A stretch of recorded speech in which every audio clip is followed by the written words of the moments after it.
ক্রিকেটের দ্বিতীয় ইনিংস শুরু করলেন ক্রিকেটার ইয়াসিন আলী রাব্বি। এবার তিনি বিয়ে করলেন।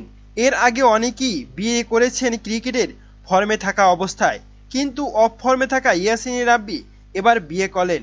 বিস্তারিত থাকছে প্রতিবেদনে। বিয়ের পিঁড়িতে বসলেন জাতীয় দলের ক্রিকেটার ইয়াসিন আলী রাব্বি। দেশের ক্রিকেটে মার্কেটে ব্যাটার হিসেবে আবির্ভাব ঘটেছিল চট্টগ্রামের ছেলে ইয়াসিন আলী চৌধুরী রাব্বির। বুধবার 10ই জানুয়ারি বন্দরনগরীতে জীবনের দ্বিতীয় ইনিংস শুরু করেছেন এই ক্রিকেটার। তবে পাত্রীর নাম রিভা আঞ্জুম। ইয়াসিনের পারিবারিক সূত্রে জানা যায়, চট্টগ্রামের স্থানীয় এই নারী একটি ফার্মাসিউটিক্যাল কোম্পানির এক্সিকিউটিভ পদে কর্মরত আছেন। বিয়ে করলেও ব্যক্তি জীবনে আটকে থাকার সময় নেই ইয়াসিনের। খুব দ্রুতই ক্রিকেট মাঠে নামতে হচ্ছে তাকে। এবারের বাংলাদেশ প্রিমিয়ার লিগে বিপিএল সিলেটের হয়ে মাঠ মাতাবেন এই ব্যাটার। জাতীয় দলের জার্সিতে এখন পর্যন্ত 6 টেস্ট ও 9 ওয়ানডে এবং 11টি টি-20 খেলেছেন ইয়াসিন আলী চৌধুরী রাব্বি।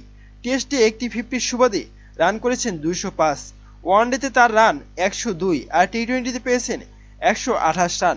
তবে জাতীয় দলের রান না পেলেও ঘরোয়া ক্রিকেটে বেশ সমৃদ্ধ তার পরিসংখ্যান।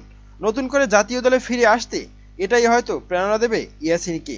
প্রিয় দর্শক, ইয়াসিন আলী চৌধুরীর এই দ্বিতীয় ইনিংস শুরু করাটা আপনি কেমন চোখে দেখছেন এবং ইয়াসিন আলী চৌধুরীকে কি আপনি শুভকামনা জানাবেন নাকি জানাবেন? এ বিষয়ে আপনার মতামত কি জানাতে পারেন কমেন্ট করে কমেন্ট বক্সে। ধন্যবাদ।